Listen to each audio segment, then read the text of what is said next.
All right, today's podcast is, what if I told you that 100% of your life's problems were your fault? That's what we're talking about today. What's up, everybody? So today is this is one of the typical repeat myself versus teach it, because people need to be reminded, they don't need to be taught kind of scenarios, of the good old victim mentality, right? And how everything in your life can be perfect if you change your perception towards it. That's what we're talking about today. So I kind of want to open it up because I have this conversation all the time with every client when they go to do a measurement, or we talk about food, and then I deal with this in relationships, not with my relationship, but, well, I guess sometimes maybe.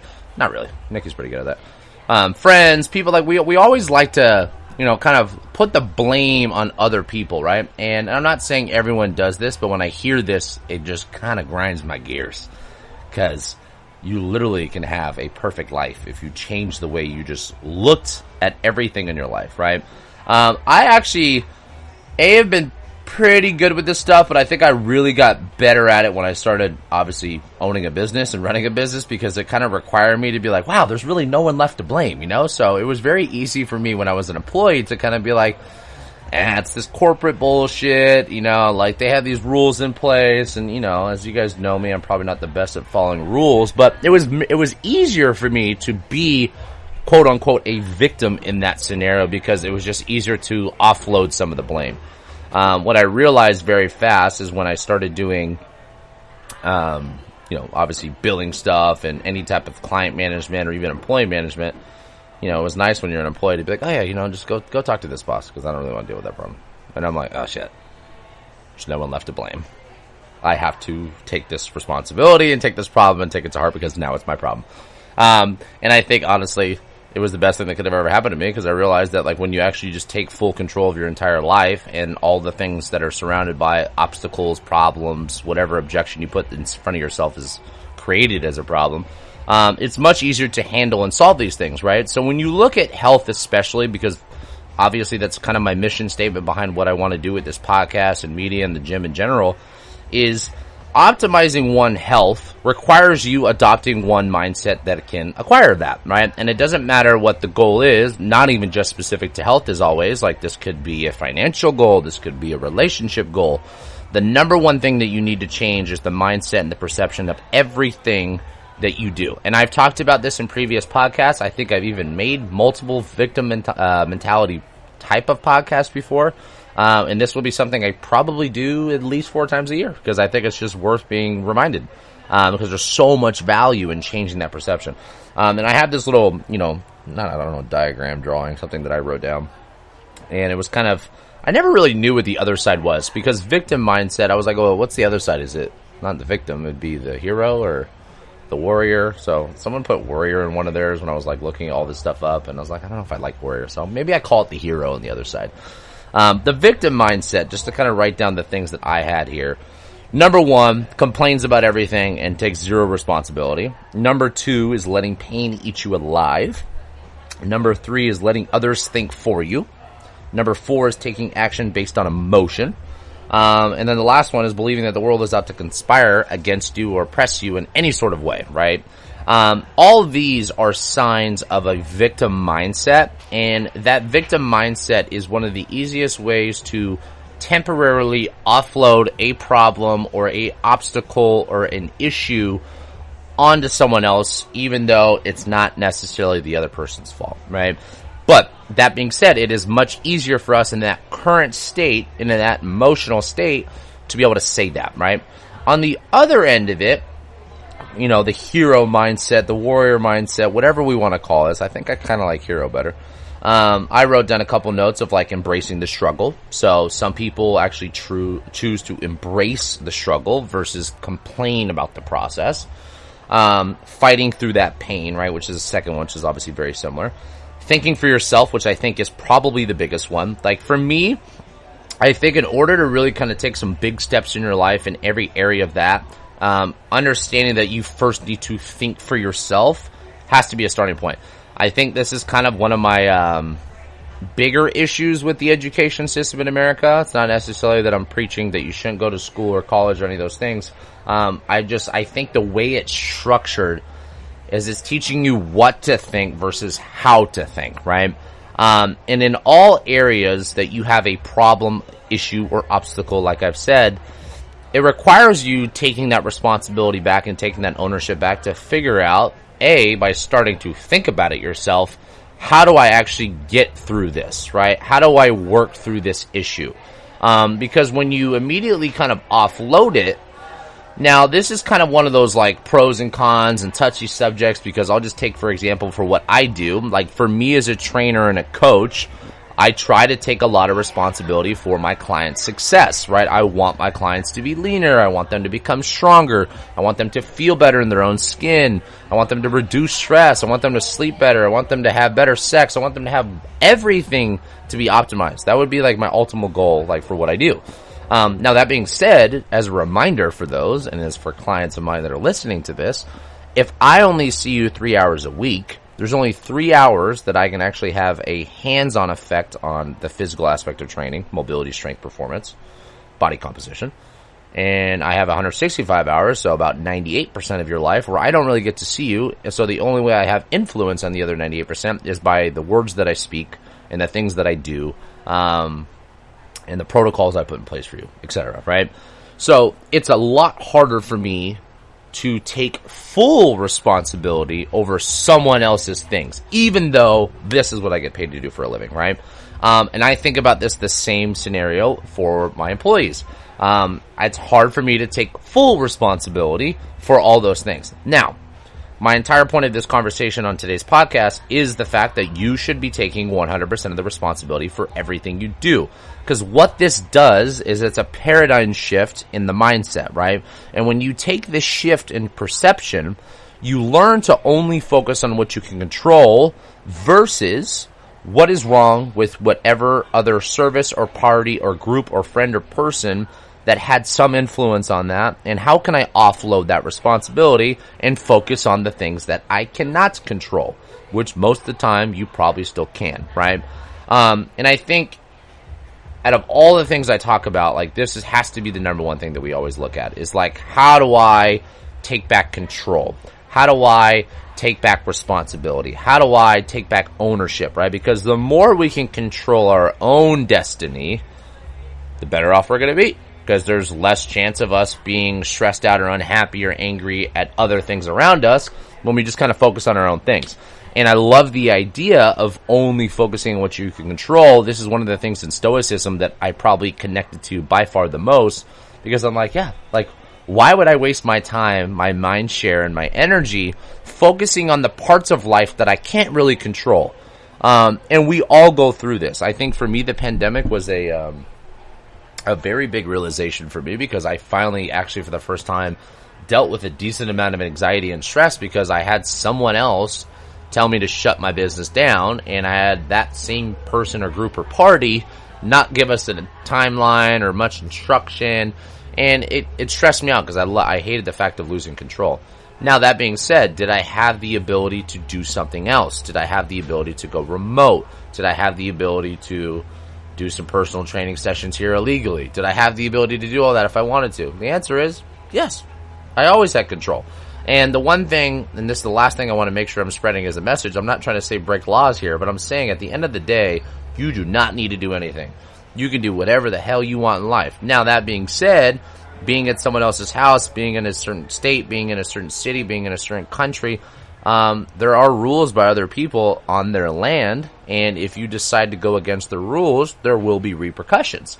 As a kid, there was a lot of things I didn't really, so-called agree with my parents and mainly my dad. I was like, I don't need to. What's the point of me making the damn bed every day? I gotta do push-ups. Or, you would always say, if the grass is greener, move out. And I'm like, all right, I'm out. See ya. Then I'd be like, I don't know, I'm obviously not going anywhere, so let's just all talk. But, you have the ability to do whatever. If, I don't want to follow my dad's rules or my mom's rules or whatever, I have the ability to leave and go follow my own rules. If I don't like how much taxes I pay in California, I don't have to live in California. If I don't like the way United States is being ran, I don't also have to live in this country. You don't have to do anything, right? At the end of the day, I think it's so important for our vitality and our happiness to just really, really grab control by its reins. And understand that, yes, even though it might not be quote-unquote legal in any sense for some of the things you're doing, having the ability to feel that you're in control is a very, very powerful place to be. So taking that perception and taking that perspective change gives you a really, really good feeling that you're back in the driver's seat. And I think in order to adopt all the good habits that you want to create for yourself, in order to create financial wealth, in order to create a beautiful family, in order to create optimal health, you have to be the person driving it.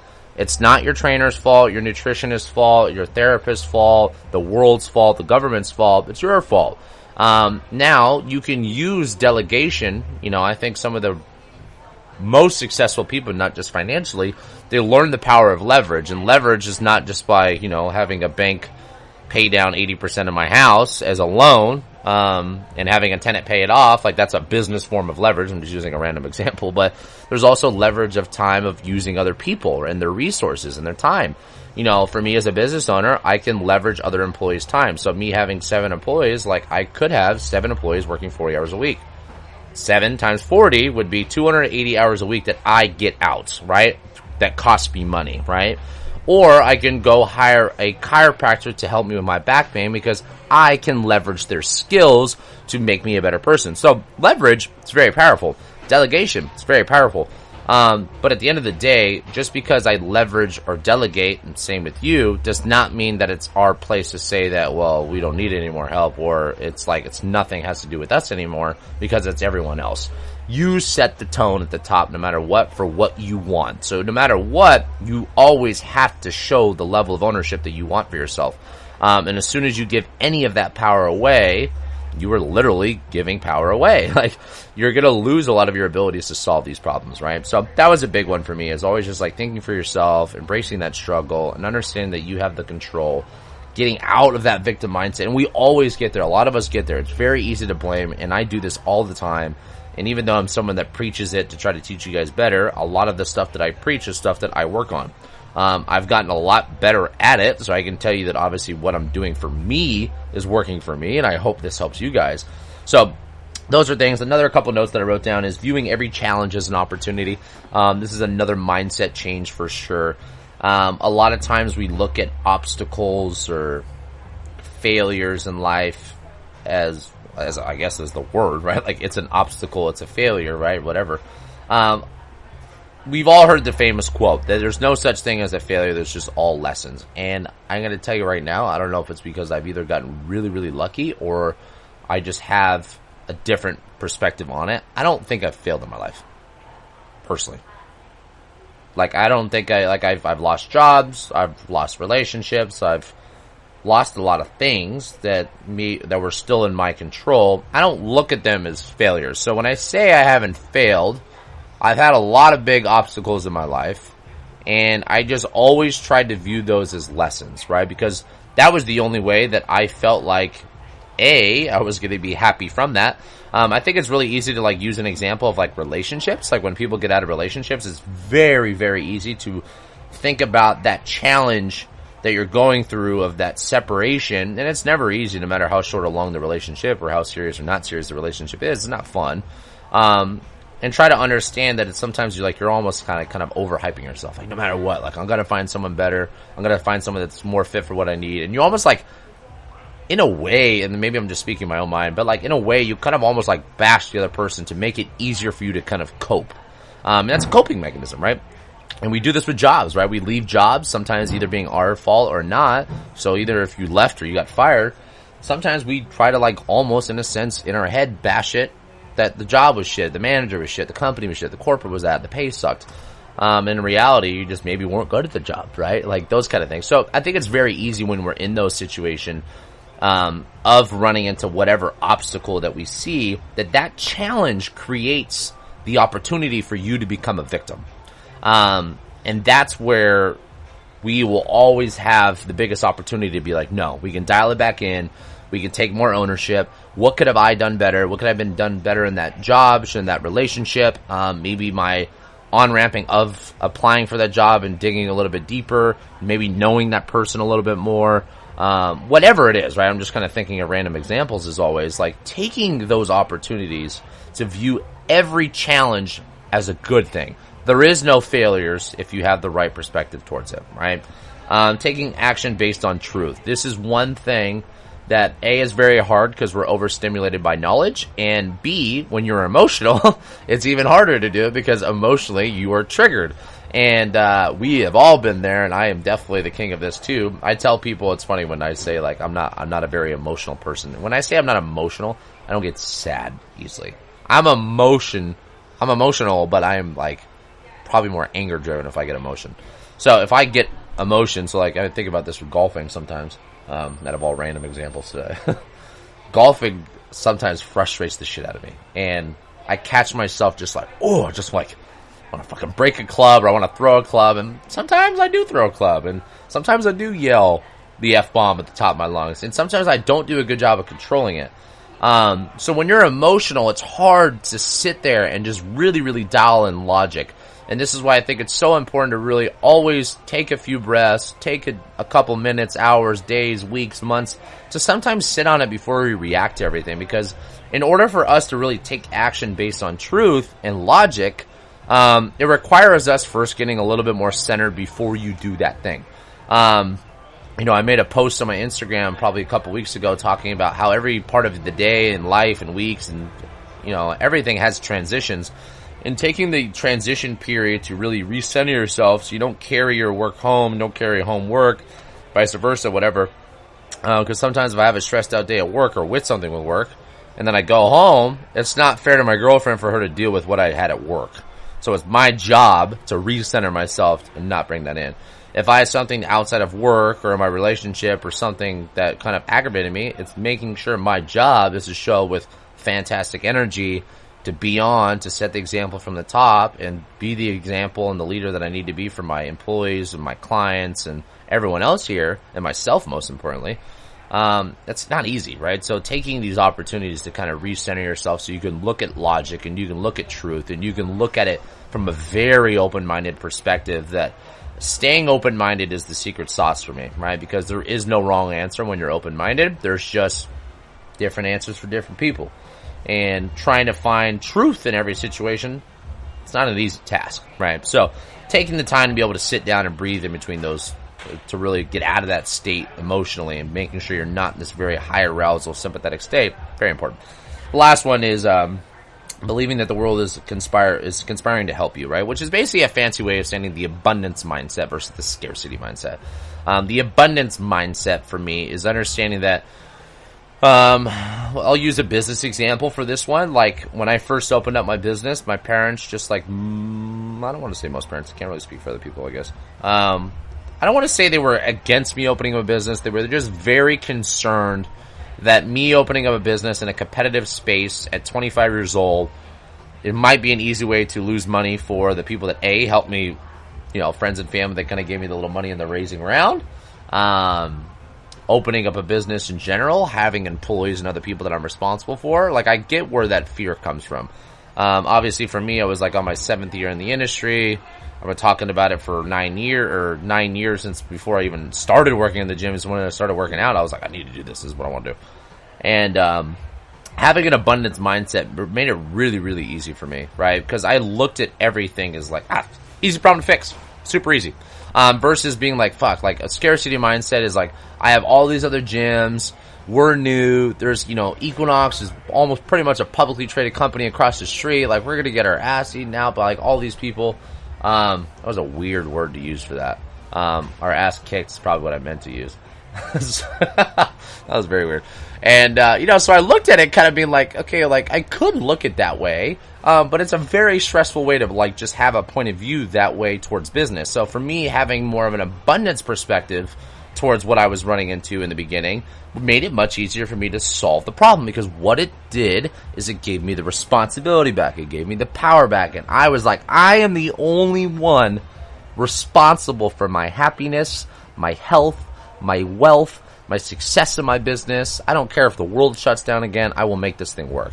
And taking that ownership makes it super, super, super easy for me to solve every single thing that might become a problem, right? So any obstacle that you see in your life, it's not a failure. It's not hardship. It's just going to be a challenge, and you have to view that challenge as an opportunity to be better. And you have to view that challenge as something that you can control.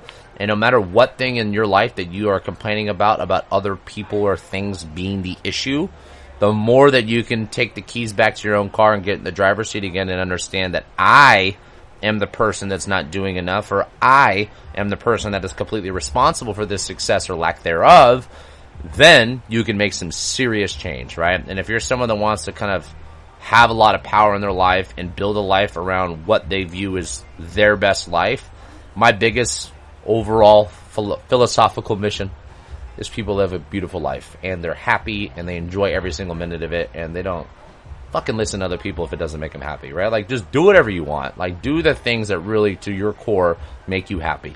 And the cool thing is, most of the time, being good to yourself, being good to other people, being respectful, and doing whatever the hell you want is an easy way to build a strong community and following of people that support that, and most importantly, having a lifestyle that you are truly in center alignment with, right?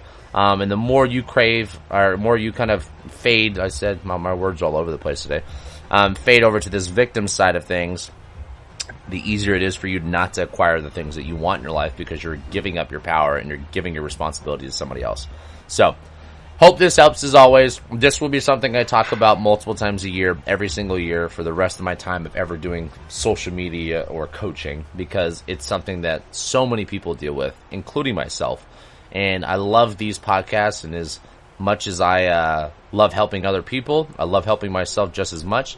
And I listen to the same podcast that you guys, that I even literally make myself, because it's a good reminder, right? So use these things to kind of make yourself better. Use this as an opportunity to view areas of your life that maybe you think you're kind of giving up ownership by being a victim, quote unquote, and take that responsibility back. Okay? All right, guys. Well, as always, have a great weekend. Have a great day, whatever day you're listening to this. If you love this podcast, leave a review. If you love this podcast and someone else that you need to share this with needs to hear it, share it with them. Helps everyone grow. And I'll see you guys next week. See ya.